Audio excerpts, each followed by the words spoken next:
Even now, a silent global event is unfolding. Geologists call it the sixth mass extinction. But this, our own quiet apocalypse, is not the most terrifying chapter in the planet's history. There have been moments when the Earth was pushed so close to the brink, life itself nearly blinked out of existence. Imagine a world where 96% of all living things perish. From every 100 species, only 4 survive.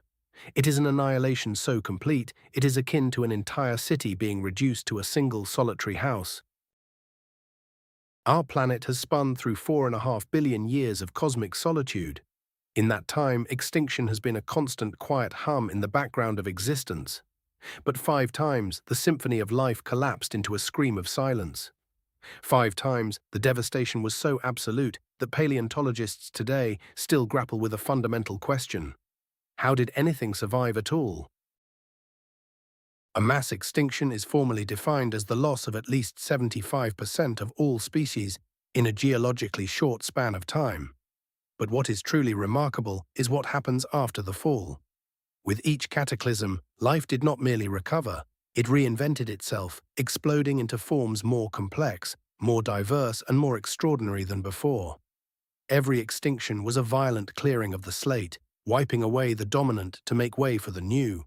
Without the first, there would be no fish. Without the third, no dinosaurs. And without the fifth, there would be no us. Our journey begins nearly 500 million years ago. The world is an alien landscape. The continents are barren, silent deserts of rock and dust, utterly devoid of life. The whole of existence is confined to the ocean. And what an ocean it was! A realm populated by creatures that defy our modern imagination. Trilobites the size of hounds scuttled across the seabed. Gargantuan sea scorpions, stretching 2 meters long, hunted in the gloom. Cephalopods navigated the currents, their bodies protected by coiled shells that could cradle a human child. Then, over the course of a few million years, a mere heartbeat in planetary time, this vibrant world began to die. 85% of all marine species vanished. The cause was not a sudden impact, but the slow, inexorable grinding of the planet itself. The supercontinent of Gondwana began a relentless crawl toward the South Pole. This continental drift triggered a planetary deep freeze. Glaciers of immense scale began to form, locking away the world's water. Sea levels plummeted by 100 meters. The warm, shallow tropical seas, those teeming nurseries of life, simply vanished, baked dry under an alien sun. For the trilobite, nestled in its warm water paradise, the world grew cold, starved of oxygen, and then disappeared entirely. But the planet's most insidious blow was yet to come. As the ice age waned, the glaciers melted. A great thaw sent torrents of fresh water back into the oceans, raising sea levels and flooding the continents once more. This was no salvation. The rapid influx altered the water's fundamental chemistry, its temperature, and its oxygen content. It was a second wave of death, born not of cold, but of chaotic change. Only the most resilient survived, those species not tethered to a single habitat, those who could endure both the freeze and inents.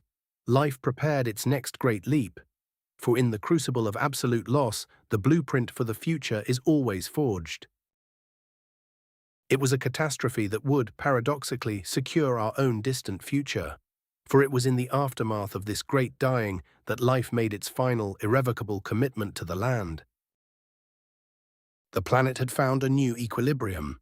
On the continents, the first true forests were taking root, vast, silent empires of green, utterly alien to our modern eyes. In the oceans, a golden age had dawned for the fishes, and among them a new marvel of evolution appeared. Creatures with primitive lungs, the very architects of all terrestrial vertebrates to come, our most ancient water-bound kin. And then the world began to falter. Something went profoundly wrong. This was not a Sinros 20 million years, as if the planet were being beaten methodically, with long pauses to recover before the next assault. The cause remains a subject of intense debate, a ghost haunting the geological record. One theory looks to the heavens. Somewhere in our cosmic neighborhood, A star died in a final brilliant cataclysm, a supernova. Earth, a chance bystander, was bathed in a torrent of hard radiation. The ozone shield, our planet's delicate membrane against the void, was shredded. Unfiltered ultraviolet light poured down, scorching the surface of the world, proving especially lethal to the teeming life in the shallow waters. A second, more insidious culprit may have been life itself. The very forests that symbolized life's triumph on land may have been its undoing. It sounds benign, an image of tranquility. But these pioneering trees had developed a powerful new tool, deep penetrating roots. For the first time, they began to systematically break down the bedrock, liberating minerals that had lain dormant for millions of years. Nitrogen, phosphorus, a feast of nutrients, washed from the land into the sea. The oceans bloomed in a frenzy of green. Algae, supercharged by this sudden influx of fertilizer, grew with explosive, unrestrained speed, blanketing the sunlit waters. But this vibrant bloom was a shroud. As the algae died, they sank, creating a thick carpet of organic matter on the sea floor. The process of decay began, and decay consumes oxygen. The deeps began to suffocate, vast anoxid, and from the anoxic abyss, poisonous hydrogen sulfide gas may have risen, a toxic miasma with no escape. The toll was staggering. 75% of all species vanished. The great coral reefs, vibrant cities of the Paleozoic seas, were almost entirely annihilated, taking with them the entire shallow water ecosystem. Yet from this planetary cleansing, an exodus began. Driven from the toxic shallows, certain fish made their final commitment to the land. They became the first amphibians, and from them the reptiles would arise. The catastrophe had not ended an era, but birthed a new one, the age of terrestrial vertebrates. The world map was redrawn. All the continents, adrift for eons, coalesced into a single colossal supercontinent. Pangaea. One could, in theory, walk from one ocean to the other. And on this vast, arid landmass, new creatures were taking their first steps. The dinosaurs had arrived. The Triassic was their childhood. They were still small, unassuming, sharing the planet with a menagerie of other reptiles. There were the crurotarsans, the ancestors of crocodiles, who were often larger and more successful than the early dinosaurs. There were giant amphibians and the first mammals, timid, nocturnal creatures, no larger than a mouse. But the very ground beneath their feet was growing unstable. Pangaea, the supercontinent, began to tear itself apart. The crust of the Earth did not just tremble, it tore open. Fissures, thousands of kilometers long, ripped across the landmass, and from these wounds, lava bled forth. This was not the work of volcanoes, but something far more terrifying: flood basalts. For hundreds of thousands of years, molten rock poured out, burying a territory half the size of modern Africa. The atmosphere became a chemical weapon. Billions of tons of carbon dioxide, sulfur, and ash were injected into the sky, triggering a greenhouse effect of unimaginable ferocity. Global temperatures soared by 3 to 4 degrees. The oceans warmed and stratified, their circulation shutting down. Once again, the depths were starved of oxygen. Once again, the dead zones spread. On land, acid rain fell from a poisoned sky and heavy metals contaminated the air. The planet was transforming into a vision of hell. The stage was being cleared once more for a new dynasty to rise from the ashes. 80% of all species vanished. The crurotarsans, the ruling archosaurs of their age and cousins to the crocodiles, were almost entirely erased. The giant labyrinthodont amphibians, titans of the swamplands, disappeared forever. Entire dynasties of reptiles were wiped from the face of the earth, their reign ending in a silent, geological tomb. And in the ruin, who survived? An unassuming lineage: the dinosaurs. At the time, they were modest, often small and omnivorous, generalists built not for dominance, but for persistence. They weathered the storm, this forgotten apocalypse at the end of the Triassic period, and as the world recovered, they stepped out from the shadows and into the dawn of a new era. In the Jurassic, they would become the undisputed kings of the planet. For the next 135 million years, their dynasty would define life on Earth. Without this crucible of fire and famine, there would be no Tyrannosaurus, no thunderous footfalls of the sauropods, no world to inspire a Jurassic Park. There is another extinction, however, one seared into our collective imagination. The asteroid, the dinosaurs, the end of an age. But the story was infinitely more complex. It begins on an ordinary morning, 66 million years ago. The planet is a vibrant, thrumming testament to dinosaur supremacy. A Tyrannosaurus stalks a Triceratops across a floodplain. Pterosaur, marine lizards 15 meters long, hunt with terrifying efficiency. The world is green. Flowering plants have conquered the land, and bees, their new partners, dance among the blossoms. Birds, the feathered descendants of dinosaurs, sing in the canopies. And in the undergrowth, hiding in burrows, live the first primates, our ancestors. They are small, furtive creatures, living in the shadows of giants. And then suddenly, a second star blazes in the daytime sky. An asteroid, 10 kilometers in diameter, slams into the planet at 20 kilometers per second, striking the shallow sea of what is now the Yucatan Peninsula. The energy unleashed is that of 10 billion atomic bombs. A crater, 180 kilometers across, is boiled into the Earth's crust. Magma from the planet's mantle is blasted into the upper atmosphere. Around the globe, the impact generates tsunamis hundreds of meters high, scouring coastlines thousands of kilometers away. A shockwave of unimaginable force rips through the air, circling the entire planet. But this is only the overture. The real death is yet to come. The rock and debris ejected into space do not stay there. They fall back, a global shower of incandescent meteors.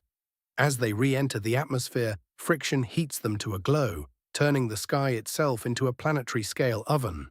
The temperature on the surface spikes, igniting forests across every continent. The world is set ablaze. The sky, once blue, turns black with ash and soot. Sunlight, the energy that powers nearly all life, can no longer reach the surface. An impact winter begins. Temperatures plummet. Plants, starved of light, can no longer photosynthesize. The great food chain, built over millions of years, begins to collapse from its foundation. The vast herds of herbivorous dinosaurs are the first to starve. The predators that hunted them are next. In the oceans, the plankton die off, and with them, the entire marine ecosystem unravels. 1 year after the impact, the Earth is a dark, cold, and silent place. 10 years later, a slow recovery begins, but it is a different planet. 75% of all species are gone. The non-avian dinosaurs, after a reign of more than 150 million years, have vanished completely. The pterosaurs are gone. The great marine reptiles are gone. Who survived? The small, the hidden, those who could eat anything. Crocodiles and turtles endured. Certain lineages of birds, with their beaks and small bodies, found a way. And the mammals, our insects, the carrion of a dead world. When the dust finally settled and a pale sun returned to the sky, they crept out onto the surface and found a planet empty of its masters. The throne was vacant. The next 66 million years would belong to the mammals. It would belong to us. Yet even this catastrophe was not the ultimate champion. There was another, far older and far more terrible. The mother of all mass extinctions. The Great Permian Extinction, an event so devastating it is known simply as the Great Dying. It claimed 96% of all marine species, 96%. On land, 70% of all vertebrates were annihilated. This was the closest life has ever come to being completely and utterly extinguished. At the time, all the continents were fused into the supercontinent of Pangaea. The climate was one of extremes, a vast scorching desert in the interior with more tolerable conditions along the coasts. But then something began. In fact, many things began all at once. It started with a pulse from deep within the earth, a geological fever that would break out in the heart of what is now Siberia. The Siberian Traps, the single largest volcanic eruption in our planet's known history. a dying that life itself almost did not survive. Across an expanse of land the size of modern Europe, a wound opened in the Earth's crust. From this planetary fissure, lava did not erupt. It bled, a slow, relentless flood of molten rock that would continue, uninterrupted, for 1 million years. 1 million years. With this geologic fever came a pestilence of the air. Trillions of tons of carbon dioxide were exhaled into the atmosphere, wrapping the globe in an ever-thickening shroud. The greenhouse effect, a mechanism of planetary warmth, was pushed into a runaway, catastrophic state. The world's thermostat was broken. Global temperatures soared, climbing by as much as 10 degrees Celsius, turning a temperate world into a global hothouse. The oceans, the cradle of all life, began to boil. The great currents, the planet's circulatory system, slowed, faltered, and then ceased. In the stagnant, superheated depths, oxygen vanished. A suffocating stillness took hold, and in this anoxic darkness, a more ancient, more alien form of life began to thrive. Anaerobic bacteria, organisms that respire not with oxygen but with sulfates, bloomed in the abyss. Their metabolic process released a toxic waste product, hydrogen sulfide. Imagine the scene. The seas, once blue, turned a nightmarish, spectral violet from the sheer mass of these microbes. The air filled with the stench of rot, of putrefying eggs. Great poisonous clouds of hydrogen sulfide gas rose from the surface of the water, drifting over the coasts and killing everything they touched. But the assault was not over. The very chemistry of the ocean was transforming. It grew acidic. The shells and skeletons of countless creatures, the intricate architecture of corals, the pearlescent armor of mollusks, all the life forms that built their homes from the calcium in the water found that their world was dissolving around them. They were unwritten from existence, their bodies turning to dust in the corrosive sea. On land, the situation was no better. The poisoned atmosphere produced rains of acid that stripped the leaves from trees and burned the soil. The ozone layer, our shield against the harshest radiation of the sun, was shredded. Unfiltered ultraviolet rays beat down on the surface, searing any life that had survived the heat and the poison. Continents burned in mass firestorms. This was not a singular, swift catastrophe. It was a grinding, merciless siege lasting hundreds of thousands of years. The planet was dying, and when the fever finally broke, the silence was almost absolute. Out of every 100 species that had existed before the Great Dying, only 4 would see the other side. 96% of all life had been extinguished. The ecosystem would need 10 million years to recover. 10 million years for the scars to fade and for the silence to be filled once more with the chorus of life. Yet life endured. Those few hardy survivors, crawling from the wreckage of a broken world, gave rise to all the diversity we see today. Without the profound emptiness of the Permian-Triassic extinction, the age of reptiles might never have begun. Without their fall, the age of mammals, our age, would have remained an impossible dream. And now we face the most unsettling revelation of all. We are living inside the 6th mass extinction. It is happening right now.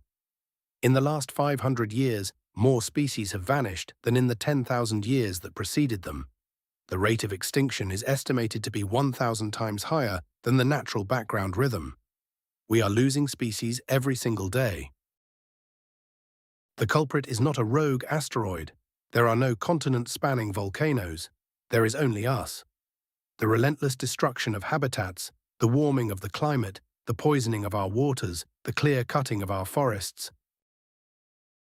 But there is a profound, terrifying distinction between this event and the 5 that came before. The previous annihilations were the work of blind geological forces. The planet did not know what it was doing. We do. We are charting the decline. We are documenting the disappearance of species even as we cause it. We are the first species to understand what a mass extinction is, and we are the first to be its cause. The next 100 years will decide the fate of millions of years of evolution. They will determine whether the Earth remains a thriving, vibrant biosphere or becomes a desolate wasteland, populated by a few hardy survivors and our own lonely species. The deep history of our world shows us that after every great dying, life returns. It diversifies. It becomes richer, more complex. But this recovery requires a timescale we cannot comprehend. It requires millions of years, and we will not be here to see it. 5 times the planet has pushed life to the brink of annihilation. 5 times life has clung on and returned, stronger and in new forms. But each time the protagonists of the story were different. The trilobites lost, the fishes won. The great amphibians fell, the dinosaurs rose. The dinosaurs vanished, we inherited the Earth. Mass extinctions, it seems, are not an end to life itself, but a violent changing of the guard. They are only a catastrophe if you are among the extinguished. The question that now hangs over our civilization is a simple one. In this great recurring drama of planetary life and death, whose turn is it to exit the stage? To exist is to be the heir of an impossible legacy, a direct descendant of survivors, carried forward across 4 billion years of trial by fire and ice. This world has a long and violent memory of erasure. 5 times, life was brought to the very brink, only to claw its way back from the abyss. It is a dangerous assumption to believe that survival is a permanent state. The woolly mammoth, a titan of the Ice Age, felt the ground beneath its feet to be solid. The great sea cow, grazing peacefully in the northern seas, knew no predator. They too were masters of their world until the world changed. They are a silent reminder that dominance is always temporary. And when our own time is done, what will we leave behind? 250 million years from now, what story will the rock tell? Future paleontologists may find no grand fossils, but a thin, persistent stratum of polymer, a synthetic scar marking the brief reign of a species. Our entire history, our art, our conflicts, all compressed into a single artificial layer, a final silent testament in the deep archives of the Earth.